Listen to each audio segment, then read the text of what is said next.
Thank you. Thank you very much. Great to have you, and I hope you all had a truly wonderful Independence Day weekend. In spite of the heavy rain, and it was really heavy, we had a remarkable salute to America on the National Mall. It was incredible, actually.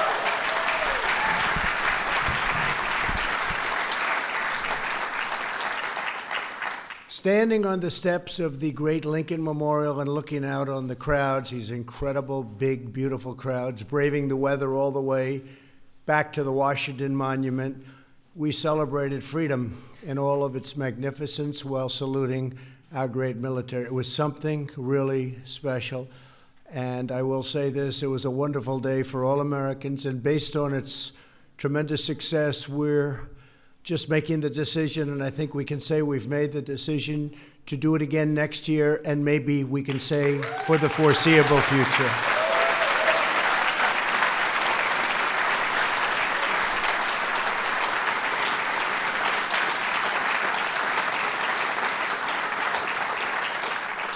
As we celebrate our nation's founding, we're reminded once more of our profound obligation to protect America's extraordinary blessings for the next generation and many generations, frankly, to come. Among the heritage we must preserve is our country's incredible natural splendor. That is the shared obligation that brings us together today. We have some incredibly talented people that know environment and what we're doing probably better than any people on earth. From day one, my administration has made it a top priority to ensure that America is among the very cleanest air and cleanest water on the planet. We want the cleanest air. We want crystal clean water, and that's what we're doing, and that's what we're working on so hard. For this afternoon's event, we're pleased to be joined by Secretary Steve Mnuchin. Steve, thank you very much. David Bernhardt. David, thank you. Secretary Wilbur Ross. Thank you, Wilbur. Secretary Alex Azar. Alex, great job. Drug prices are coming down. I see it. Proud of you. Secretary Elaine Chao. Elaine, thank you. Administrator Andrew Wheeler. Andrew, thank you. And Chair of the Council of Environmental Quality, Mary Newmeyer. Thank you, Mary. Thank you very much. In a few moments, we'll hear an update on some of their very important work. Also with us are Senators Kevin Cramer, Steve Daines, John Barrasso. These are three great senators, I might add. Perhaps I'm a little prejudiced because I like them very much, but they're great senators. Thank you. Thank you, fellas.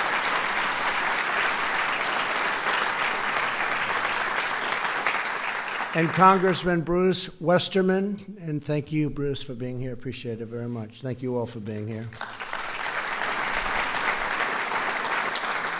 As the cabinet secretaries will tell you, from the very beginning, I've given them clear direction to focus on addressing environmental challenges so we can provide the highest quality of life to all Americans. In addition to clean air and clean water, that means being good stewards of our public lands, prioritizing cleanup of polluted lands that threaten our most vulnerable citizens and threaten them very dearly, and implementing pro-growth policies to unlock innovation and new technologies which improve American life and America's environment. So important. These are incredible goals that everyone in this country should be able to rally behind, and they have rallied behind, and they've rallied behind in a very Republican and Democrat way. I really think that's something that is bipartisan. For years, politicians told Americans that a strong economy and a vibrant energy sector were incompatible with a healthy environment. In other words, one thing doesn't go with the other, and that's wrong, because we're proving the exact opposite. A strong economy is vital to maintaining a healthy environment. When we innovate, produce, and grow, we're able to unleash technologies and processes that make the environment better while reshoring, and so importantly, you look at reshoring production all the way, taking it away from foreign polluters and back to American soil. The previous administration waged a relentless war on American energy. We can't do that. They sought to punish our workers, our producers, and manufacturers with ineffective global agreements that allowed the world's worst polluting countries to continue their practices. These radical plans would not make the world cleaner. They would just make and put Americans out of work, and they put them out of work rapidly. They moved production to foreign countries with lower standards. Our companies were forced to do that, and they didn't want to do that, and they drive up the price of gas and electricity at home and drive it to levels that are literally unaffordable. And by the way, that's happening to many other countries, but it's not happening here. Other countries, their pricing on electricity is so high, not even to be affordable. At our level, we are doing numbers that nobody's seen before. Nobody believes what we're doing and what we're producing electricity and other things for. Punishing Americans is never the right way to produce a better environment or a better economy. We've rejected this failed approach, and we're seeing incredible results. Since the election, we have created more than 6 million new jobs. Nobody would have believed that. I don't think anybody, Kevin, nobody.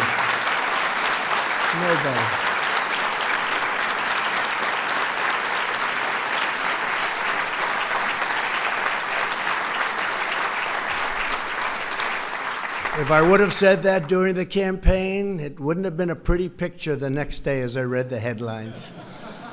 6 million new jobs. Unemployment has reached the lowest rate in a half a century. And we have more people working today than have ever worked in the history of our country. We're getting very close to 160 million people, which is unthinkable. If you go back 3 years and you said 160 million people, they would say unthinkable. We're unlocking American energy, and the United States is now a net exporter of clean, affordable American natural gas. We're exporting all over the world.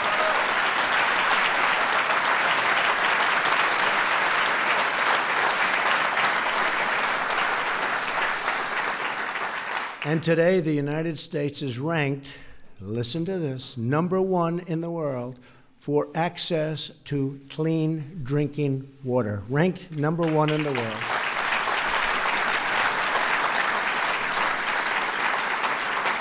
One of the main messages of air pollution, particulate matter, is 6 times lower here than the global average. So we hear so much about some countries and what everyone is doing. We're 6 times lower than the average. That's a tremendous number. Since 2000, our nation's energy-related carbon emissions have declined more than any other country on Earth. Think of that. Emissions are projected to drop in 2019 and 2020. We're doing a very tough job, and not everybody knows it, and that's one of the reasons we're here today to speak to you. Every single one of the signatories to the Paris Climate Accord lags behind America in overall emissions reductions. Who would think that is possible? For this reason, in my first year in office, I withdrew the United States from the unfair, ineffective, and very, very expensive Paris Climate Accord.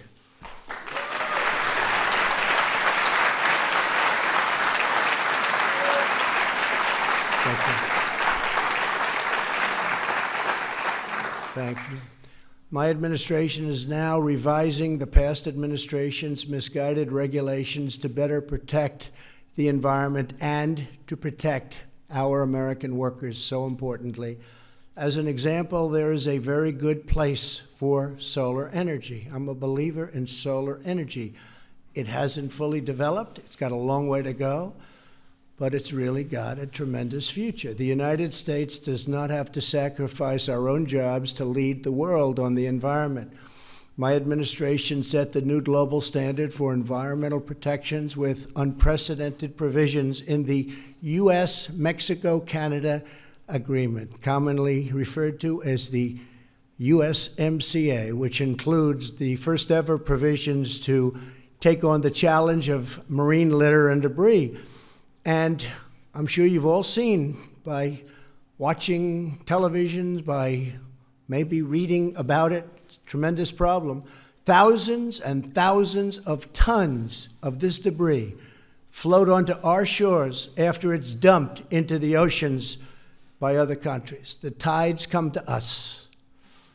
Usually that was a good thing, but this isn't so good. This is a tremendous problem. Thousands and thousands of tons of garbage comes to us. Well, we're focused on practical solutions. More than 100 Democrats in Congress now support the so-called Green New Deal.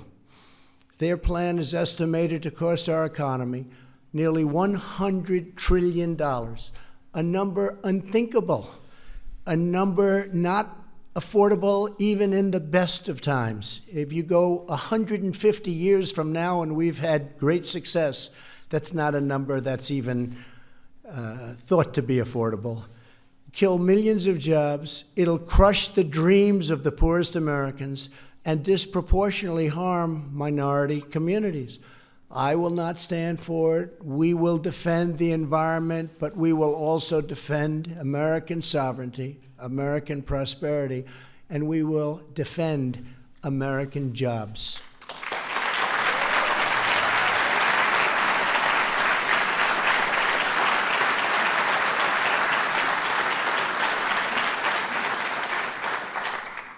We've refocused the EPA back on its core mission, and last year the agency completed more Superfund hazardous waste cleanups than any year of the previous administrations and set records in almost every year. We have done tremendous work on Superfunds.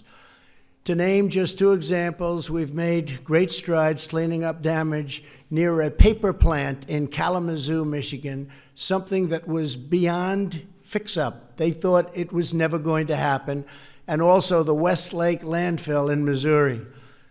This year, we've also directed $65 million in brownfield grants to clean up even more contaminated sites in 149 American communities. Think of that, the vast majority home to lower-income citizens. That's some project.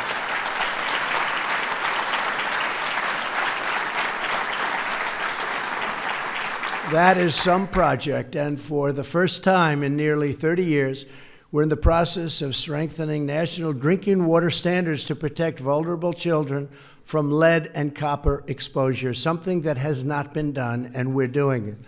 And last month, our EPA took the first major action, nearly 2 decades, to reduce exposure to lead-contaminated dust. I signed America's Water Infrastructure Act along with these great gentlemen right here. We worked very hard on that, very, very hard, and it wasn't easy, to further approve and improve drinking water infrastructure and support other critical projects. Our administration has directed over $500 million to fix Lake Okeechobee, the Herbert Hoover Dike. I was out there 3 months ago with your new great governor and senator, actually, from Florida.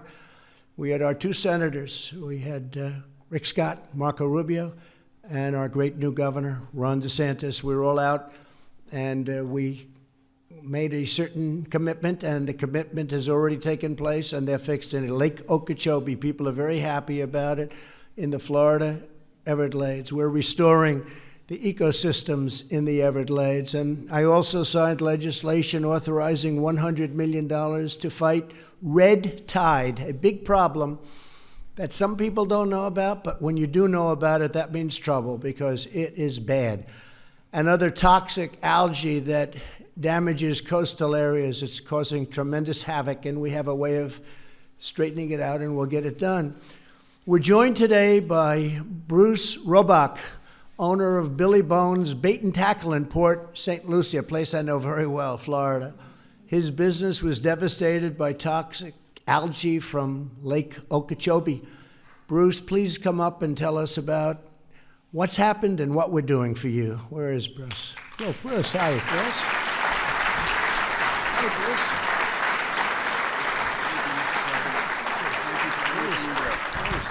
really appreciate it, sir. Thank you very much. Hello, how are you all today? All right, we had made a big trip up here to make sure we're here. This is very important. This is my family's business, okay? I've owned the bait and tackle store since 2001 and been in Florida since 2006. I have my son Tanner over here with me. He means the world to me. He's my best friend and my son. He's actually a brain cancer survivor that, you know, he beat it, and now he's 21, and thank you. I wanted to say, thank you. I wanted to say that, Mr. President, you're not only doing a tremendous job all the way around, but you jumping into this environment brings my heart to warmth, knowing that what you're doing is the truth. It's going wonderfully. My business in 2018 was so horrible. I own 2 stores. We closed several days a week because of, you know, the algae and people being frightened if they were afraid to touch the water and everything. I have a marine mechanic. I just wanted to say really quickly, has a bad infection in his arm from the marine algae and stuff. But basically, your completion of this Herbert Hoover dike is going to make a tremendous difference because we can store more water in Lake Okeechobee, safely store it there so the residents that are around there are safe. We care and we're concerned about them, us on the coast, believe me, and that the water does not go into the Caloosahatchee, into the St. Lucie estuary. It's full of contaminants and fertilizers. And Mr. President, you mentioned about the red tide. It is a natural occurrence. This fertilizer and all these contaminants is like a superpower. And we have seen devastation on the West Coast like none other before in 2018. So, I mean, I'm just so grateful for all the work you're doing, sir, and everything, and the Everglades restoration. And also, I heard great news that the dike is going to be finished much sooner, 2022 than expected. So, I personally want to thank you because this year they're not dumping, our businesses are doing better.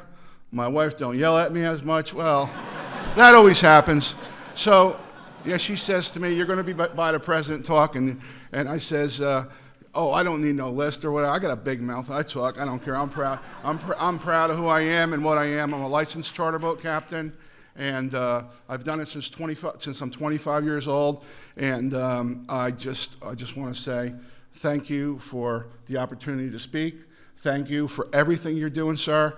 I speak for so many people. You bring my heart to warmth for everything you're doing and all the way around.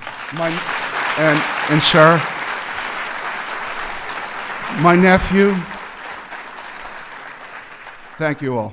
My nephew, Kenny Roback, is like my son. He is in South Korea right now in the Army, and he's doing things, and he is so proud of you and those boys. They all just, I've never seen people that are so proud of our president, and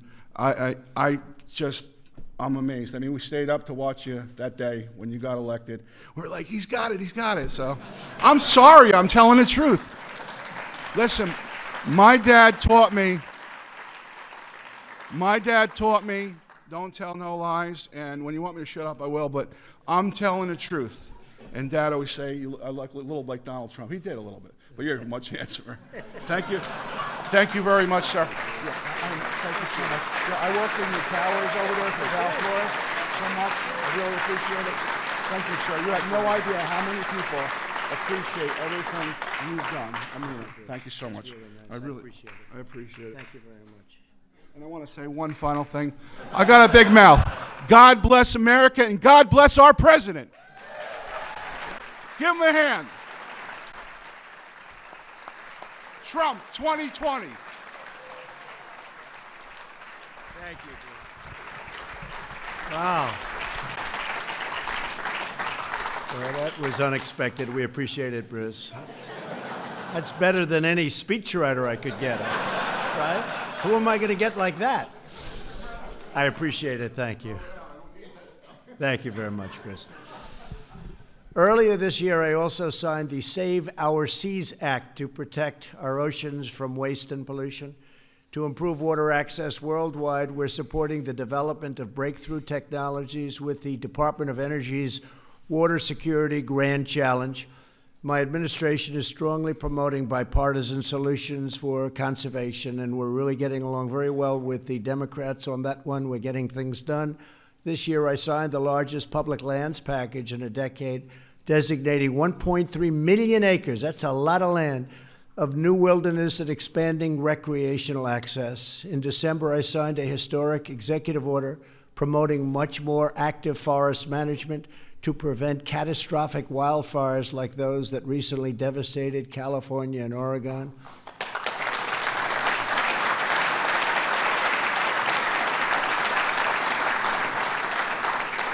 I went to the fires in California and I said, it's also management. It's a lot of things happening, but it's management. You can't have dirty floors. You can't have 20 years of leaves and fallen trees. After the first 17 months, they say the tree is like a piece of tinder. You have to be very careful, so you can't have that. That's why you have so many fires. And I will say this, spoke with the governor of California, spoke with many people, and the process of cleaning is now really taking precedent. A lot of people are looking at forest management. It's a word that people didn't understand last year, and now they're getting it. And you don't have to have any forest fires. It's interesting. I spoke to certain countries, and they said, sir, we're a forest nation. I never thought of a country, well-known countries. We're a forest nation. I never heard of the term forest nation. They live in forests, and they don't have problems. One was telling me that his trees are much more susceptible to fire than what they have in California, but they don't have fires because they manage, they clean, they do what you have to do. There's not so much to burn, and we're going to start doing that. And it's called, remember, management. It's called forest management, so it's a very important term. When I went to California, they sort of scoffed at me for the first 2 weeks and maybe 3 weeks and not so much 4 weeks. And after about 5 weeks, they said, you know, he's right. He's right. So I think you're going to see a lot of good things. It's a lot of area, it's a lot of land, but a lot of tremendous things are happening. We're joined today by Colleen Roberts, a county commissioner from Jackson County, Oregon. Colleen, please come up and tell us a little bit about your approach on forest management and all of the community work you've done. It's been so successful. Please. Thank you very much.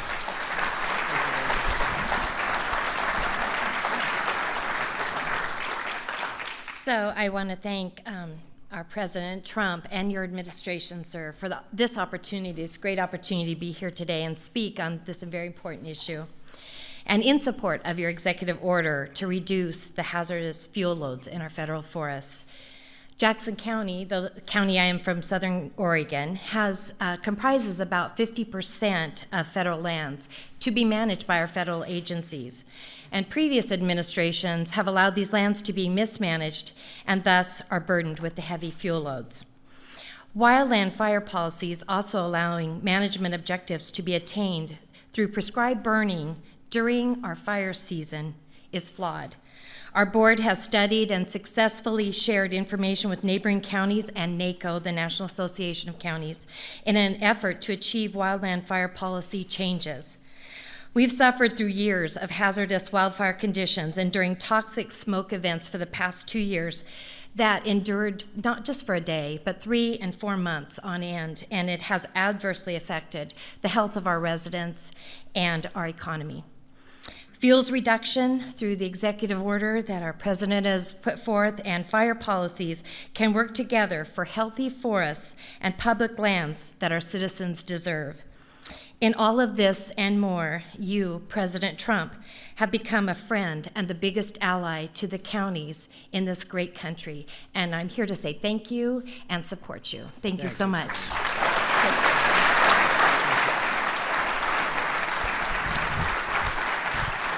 Thank you, Colleen. And I also spoke with the governor of California about helping out with the earthquakes, and we'll be doing that. We're working very closely in California with the various representatives, and we're making a lot of progress. That was something I was a long time, a lot of shock, a lot of shake, and we are helping out, and so we're working with government.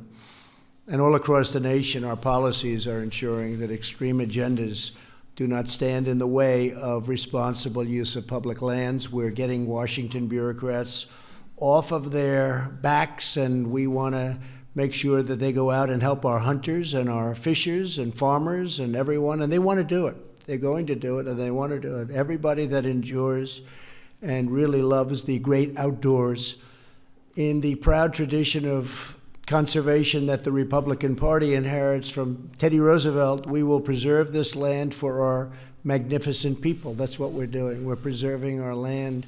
We're making our land better and cleaner and safer. Now I'd like to invite Administrator Andrew Wheeler up. He's at the EPA. He's doing a fantastic job, and he's keeping America clean, and we appreciate it very much. Andrew, please come up.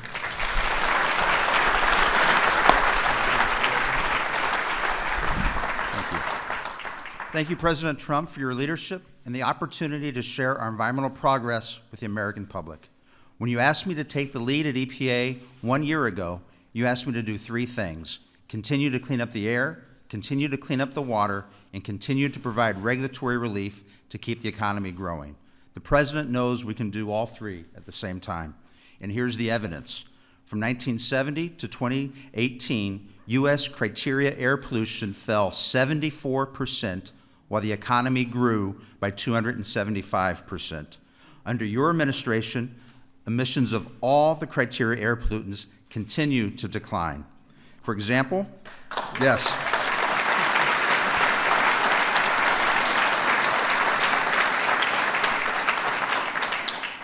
For example, the lead and sulfur dioxide have dropped by double-digit percentages over the last 2 years. Today, we have the cleanest air on record, and we are a global leader for access to clean drinking water. We are making tremendous environmental progress under President Trump, and the public needs to know that.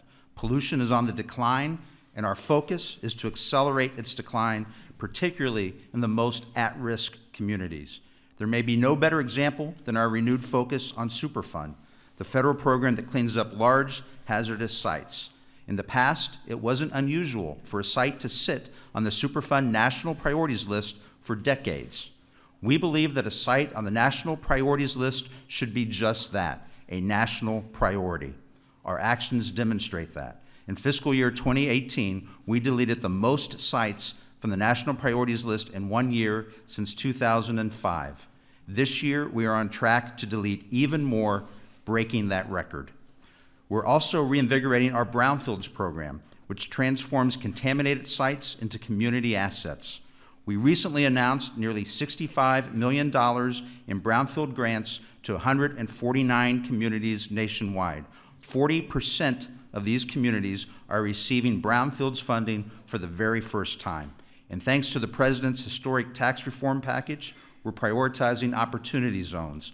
Of the 149 grant recipients, 108 have identified sites designated as opportunity zones, including in cities such as Detroit and Green Bay. On air quality, we're helping areas across the country reduce air pollution and meet the nation's air quality standards. On water, we're helping communities modernize their water infrastructure. Since 2017, we've issued 8 water infrastructure loans totaling over $2 billion. These loans will help finance roughly $4 billion in water infrastructure projects and create 6,000 jobs. We've already invited an additional 42 projects to apply for additional funding. These projects will improve water quality for millions of Americans while creating high-paying jobs. We're equally committed to improving the health of our oceans. The USMCA contains an historic first-ever commitment to reduce marine litter. 60% of the world's marine litter comes from 6 Asian countries. We have the technology and the expertise to help these nations. The truth is, when other countries need help cleaning up their air, water, or land, they turn to us for assistance, not China, not Russia. We have the environmental laws, we develop the technologies, and we get the job done. America is and will remain the gold standard for environmental protection, and every American should know that our nation is cleaner, safer, and stronger today, thanks to the leadership of President Trump. Thank you, Mr. President.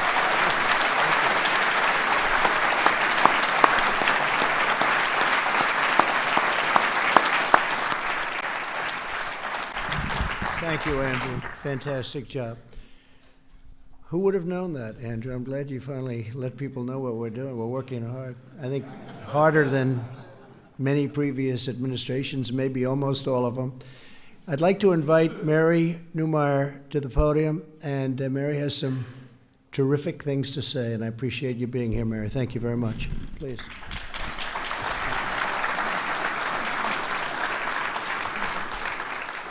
President Trump, thank you for your leadership in continuing to advance environmental protection. Thank you. Over the past 2.5 years, President Trump has taken decisive action to address environmental challenges. At his direction, federal agencies are more efficiently implementing air quality standards, more actively managing our nation's forests to improve their health and reduce wildfire risks, promoting reliable water supplies and deliveries in the western United States, increasing federal coordination in the environmental review and permitting process, and efficiently managing federal operations to save energy and water, reduce waste, and cut costs.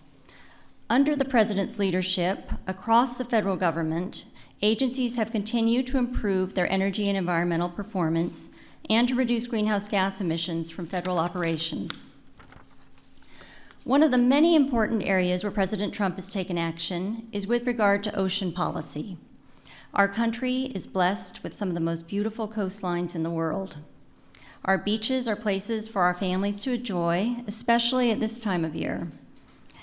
Our oceans provide a way of life, support diverse marine species and habitats, and offer recreational opportunities. Our oceans also support the livelihoods of millions of Americans. Coastal communities depend on clean, healthy waters. Under President Trump's direction, agencies are improving the management of our ocean and coastal waters for present and future generations of Americans. A little over a year ago, President Trump signed an executive order directing federal agencies to improve coordination on ocean-related matters, work with state-led regional ocean partnerships, expand federal access to federal ocean-related data, and maximize the effectiveness of agency investments in ocean research. Federal agencies are working with state, regional, and other stakeholders to address coastal and ocean management challenges. The agencies are also prioritizing research to better understand and protect our coastal environment, to improve our knowledge of our vast oceans, and to develop next-generation ocean technologies. This fall, the administration will convene a summit to promote partnerships in ocean science and technology.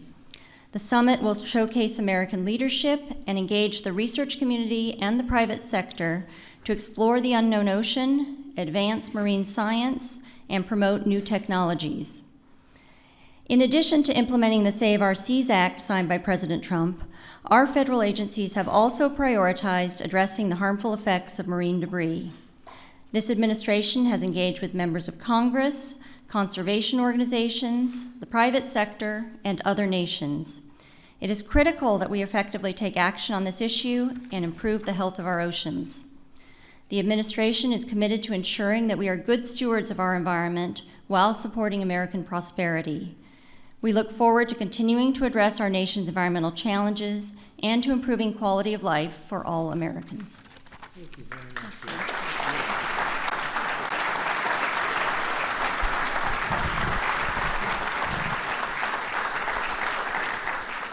What a great job you're doing. Thank you very much. Appreciate it.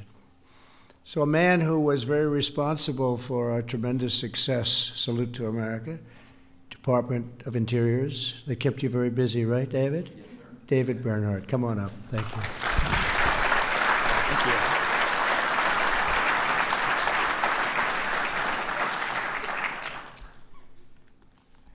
Good afternoon. It is an honor to serve a president who has been focused on conservation stewardship since day one. The president mentioned that he signed into law the largest public lands legislation in over a decade. Thank you all on your side. We are aggressively implementing this act, which among other things designated 1.3 million acres of public land as wilderness, as you said. To put that into perspective, 1.3 million acres exceeds the entire size of the state of Rhode Island. Today, the geographic area of our nation's wilderness system is actually larger than every state in the Union except for Texas and Alaska. We are ensuring that future generations receive the benefit of an enduring wilderness system. Mr. President, throughout your term, Interior has also been focused on strengthening the North American wildlife conservation model, which is the best in the world. The model was originally conceived by American hunters and anglers who were the first to crusade for wildlife protection and retain some of today's most important conservation leadership. The success of this model depends on a strong federal-state partnership and the continued commitment and participation of the hunters and anglers. These important relationships were frayed under the prior administration. In contrast, your administration has fostered stewardship collaboration by working with the states, not unilaterally, on our shared mission to conserve fish and wildlife and preserve their habitats for future generations. For example, since 2017 at Interior, we have released 292 million sport fish, which provide recreational angling opportunities while contributing to species restoration and recovery goals. We have removed 325 barriers, opening over 8,000 river miles for native fish through our National Fish Passage Program. Public access and outdoor recreation opportunities are critical for wildlife conservation. Since January 2017, across the refuge system, we have devoted more than $52 million to restore, retain, and enhance access to outdoor recreation sites and support habitat infrastructure. During that time, we've also opened or expanded hunting and fishing access to 385,000 of acres on refuge lands. And last month, we announced our plan to open or expand an additional 1.4 million acres in several national wildlife refuges and fish hatcheries for new hunting, fishing, and recreational activities. America leads. It's a big number.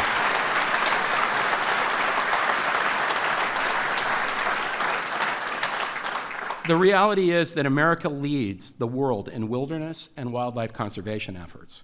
And under President Trump's common sense leadership, every day at Interior, we are increasing access to our public lands, increasing recreational opportunities on those public lands, and enhancing our conservation efforts. So thank you. Thank you.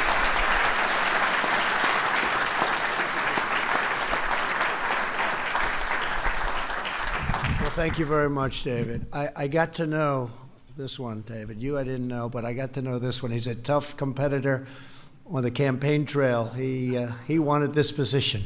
And we fought, and I said, you know, I want him someday. If I win, I'm going to get him in some capacity. And who's better to get than a man who successfully ran Texas for 12 years? Is that what it is? 12 years, right? Long time.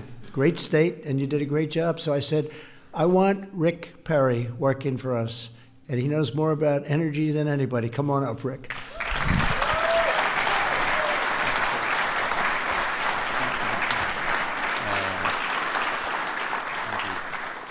Mr. President, I want to tell you that last Thursday was a big day for me. In the morning, I got to welcome my first grandson into the world.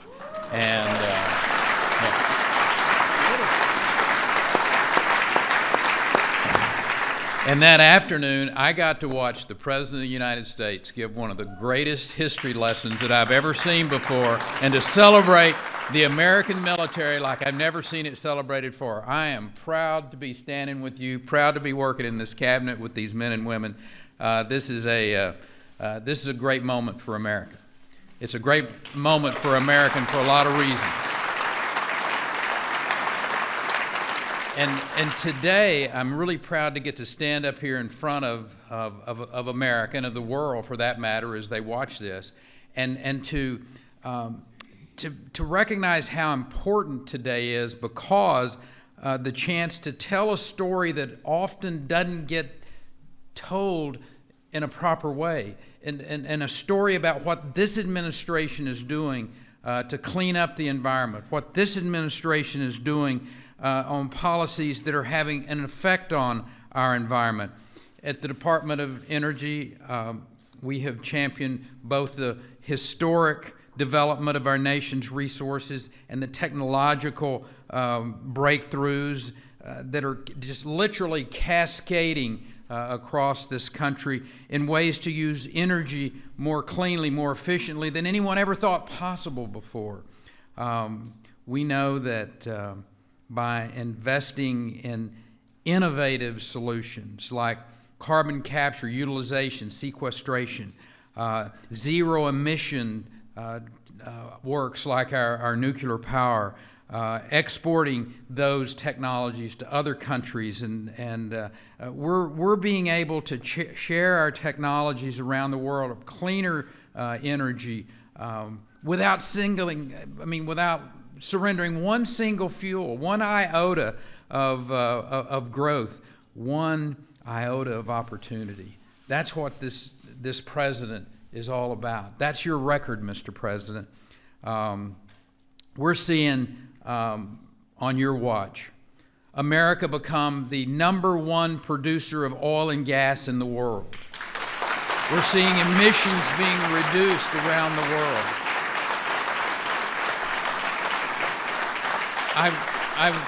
I was with some of our friends from the European Union and reminding them about what you're being able to do in this country with the innovation. We're being able to deliver liquefied natural gas to them so they can move away from these dirtier burning old inefficient plants and bring a cleaner environment to those countries. It's our national labs at the Department of Energy. Elaine, we've talked about this, and you've seen this through your years, where this technological revolution that is occurring, and we're not only increasing our energy supply, but we're making it cleaner. We're doing it in a way that the world is enjoying with us. So, and at your direction, Mr. President, DOE launched, as you mentioned earlier, the Water Security Grand Challenge. Using the power of competition, the Water Security Grand Challenge will spur innovation and advances in transformational technology that are going to meet the global need for safe, affordable, beautiful, crystal clear water.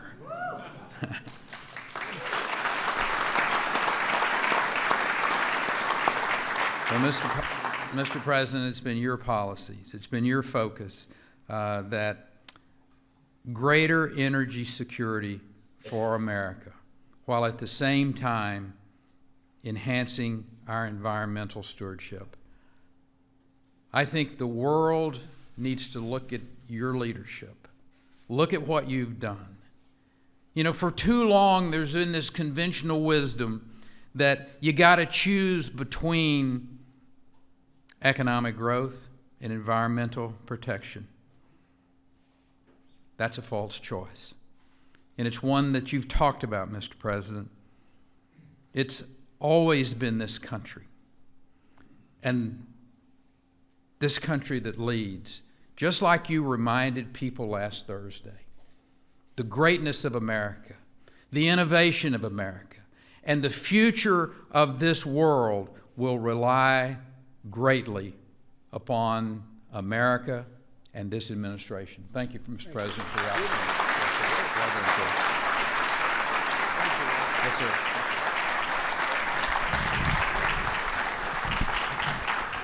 And what Rick has done with our nuclear supply, nuclear energy, and all forms of nuclear has been absolutely incredible in a very short period of time. I want to thank you. That's fantastic. So important, the job you're doing. Thank you very much, Rick. When I ran for president, I pledged a strong, growing economy and a healthy environment because I believe that we can pursue both at the same time. We have only one America. We have only one planet. That's why every day of my presidency, we will fight for a cleaner environment and a better quality of life for every one of our great citizens. Above all, we will remain loyal to the American people and be faithful stewards of God's glorious creation from sea to shining sea. Thank you all very much for being here. God bless you, and God bless America. Thank you.